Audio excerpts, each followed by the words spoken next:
औलिया से रसूल और रसूलों से आला हमारा नबी। बुझ गई जिसकी आगे सभी मशालें, शम्मा वो लेकर आया हमारा नबी। मुल्क कौनैन में अंबिया ताजदार, ताजदारों का आका हमारा नबी। हुस्न खाता है जिसके नमक की कसम, वो मलिए दिलारा हमारा नबी। जिसने टुकड़े किए हैं कमर के, वो है नूरे वहदत का टुकड़ा हमारा नबी।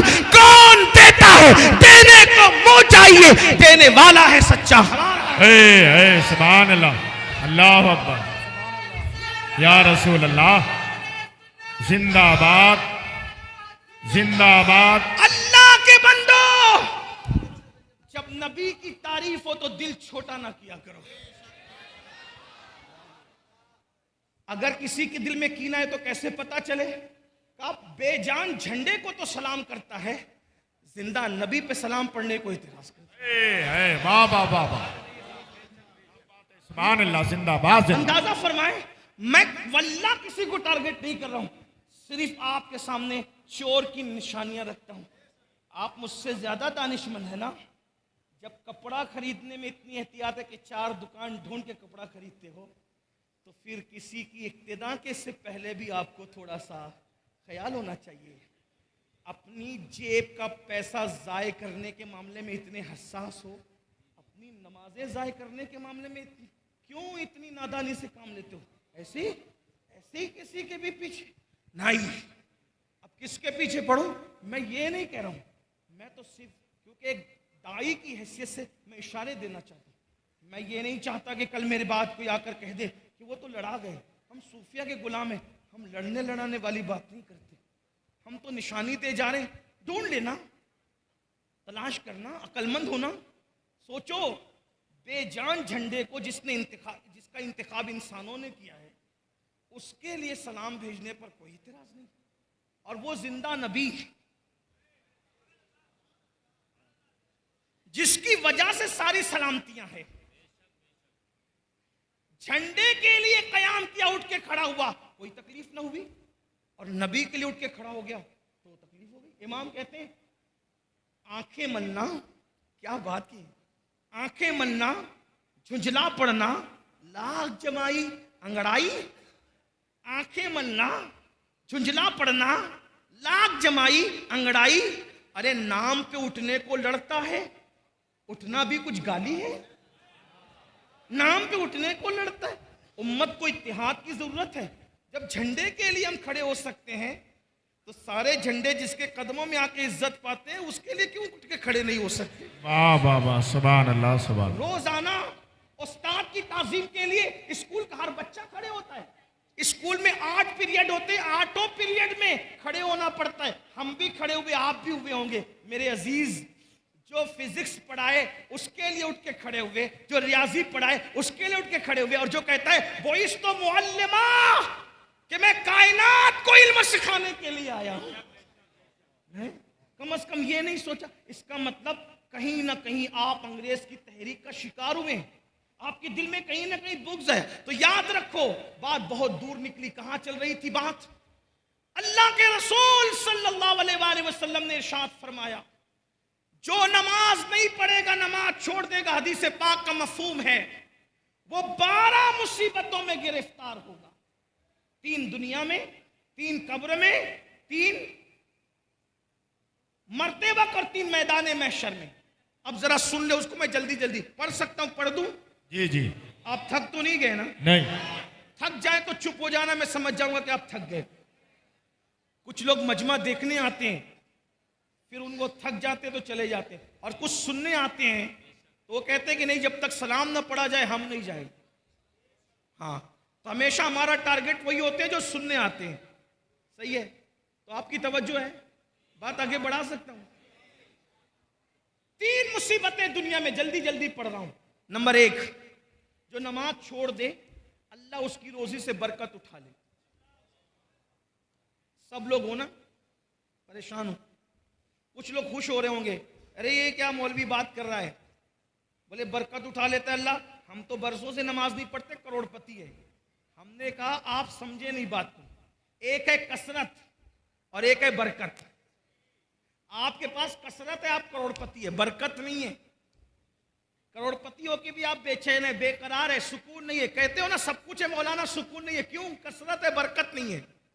तो कसरत और बरकत की मिसाल बताऊं, कुत्ते के बच्चे दर्जनों पैदा होते हैं, कसरत है। और बकरी के सिर्फ 2-3 पैदा होते हैं, बरकत है। कुत्तों का रेवड़ नहीं मिलेगा, बकरियों का रेवड़ मिलेगा, जबकि हजारों ज़बा की जाती है। क्यों? कुत्तों में कसरत है, बकरियों में बरकत है। और आसान कर दे इसको, यजीद 8 बेटे छोड़ के मरा था। वाह वाह, 8 बेटे छोड़ के मरा था। आज कोई आले यजीद नहीं मिलती, क्योंकि कसरत थी कसरत। हुसैन एक बीमार छोड़ के गए थे। आप सुन्नियों का कोई मोहल्ला नहीं मिलता जहां पर सैयद नजर ना आते। सुभान अल्लाह, सुभान अल्लाह। नारे तकबीर, नारे रिसालत, मसलके आला हजरत अल्लामा सैयद अमीनुल कादरी, बाहर तैबा कॉन्फ्रेंस। सुभान अल्लाह, सुभान अल्लाह। अल्लाह ने बरकत कितनी दी, बरकत कितनी दी। देवा शरीफ चले जाओ, इमाम हुसैन का बेटा। महाराजा शरीफ चले जाओ, इमाम हुसैन का बेटा। कलिया शरीफ चले जाओ, इमाम हुसैन का बेटा। अजमेर शरीफ चले जाओ। यानी जमीन के अंदर भी बेटे इज्जत से आराम कर रहे हैं और जमीन के ऊपर भी। बेशक बेशक, सुभान। जमीन के ऊपर क्यों? वहां कसरत थी, यहां बरकत है। तो कसरत मेहनत से मिलती है, बरकत करम से मिलती है। तो अल्लाह सबसे पहले बेनमाजी की रोजी से बरकत उठा लेता है। अब बरकत गई तो फिर आप आते हो हजरत तावीज। देखो मैं तावीज का मुखालिफ नहीं हूं, लेकिन इतना कहता हूं, इतने पागल ना बनो। मुफ्तियान किराम, उलमाए किराम को सिर्फ सबक सुनाने के लिए, अगर गलती करूंगा तो इस्लाह कर देंगे। सहर, जादू, बला, जिन, भूत का असर होना, तावीज उसका इलाज है। अगर अल्लाह बरकत उठा ले नाराज होकर, किसी मौलवी के तावीज में इतनी ताकत नहीं है कि अल्लाह की उठाई हुई बरकत को ला सके। ये बात याद रखना। अगर कोई ये दावा करता है कि मैं ला दूंगा, हमारे हुजूर मुफ्ती आजम, हमारे दादा मुर्शिद तावीज देने से पहले हाथ की तरफ इशारा करके कहते थे, बेटा नमाज पढ़ेगा तो तावीज असर करेगा, वरना तावीज असर नहीं करेगा। इकबाल ने इसी का रोना रोया था। आजकल कुछ लोग ये दावा करते हैं, जा बेटा हम हैं, तो तू भी तबाह होगा और जिसको तू कह रहा है वो भी तबाह होगा। अल्लाह के रसूल फरमाए, जो नमाज छोड़ दे अल्लाह उससे अपनी करम की चादर हटा लेता है। जब अल्लाह करम की चादर हटा ले तो हम हैं, तू होने वाला कौन है? इकबाल ने इसी का रोना रोया था, कहा था, निगाहे दीनो मताए दीनो दानिश। इकबाल बड़ा मुफक्किर था, बड़ा रोना रोया उसने अपनी कौम पे, कहा मताए दीनो दानिश लुट गई अल्लाह वालों की। मताए दीनो दानिश लुट गई अल्लाह वालों की। ये किस काफिर अदा का गमज़े खूरेज है साकी। ये किस काफिर अदा ने अपनी मस्तियां बिखेरी है कि अल्लाह वालों की मता लुट गई। लेकिन फिर वो नाउम्मीदी का शायर नहीं था, मायूसियों का शायर नहीं था, वो उम्मीदों की का प्याम देने वाला था। लेकिन जब ये रोना रोया तो साथ में उम्मीद भी की कहने लगे, नहीं इकबाल मायूस अपनी किश्ते वीरा से जरा नम हो तो ये मट्टी बड़ी जरखेज है साकी। हम मायूस नहीं हैं, इंशाअल्लाह ये जलसे इनकलाब लाएंगे। मुसलमानों, अगर नमाज नहीं पढ़ोगे, अल्लाह के सच्चे नबी ने फरमाया, अल्लाह तुम्हारी रोजियों से बरकत उठा लेगा।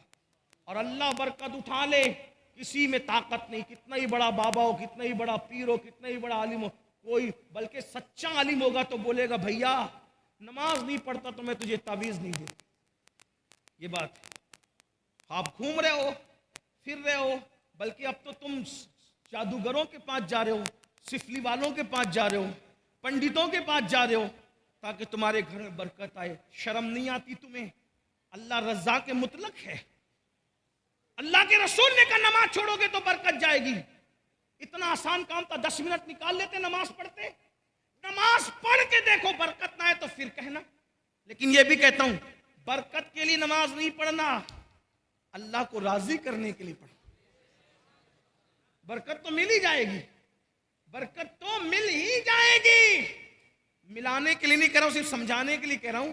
गाय दूध के लिए खरीदी जाती है ना, गोबर के लिए नहीं खरीदी जाती है ना। गाय खरीदने का मकसद क्या होता है? दूध मिले, बच्चा मिले। कोई गोबर के लिए कभी खरीदता है गाय को? गोबर तो यूं ही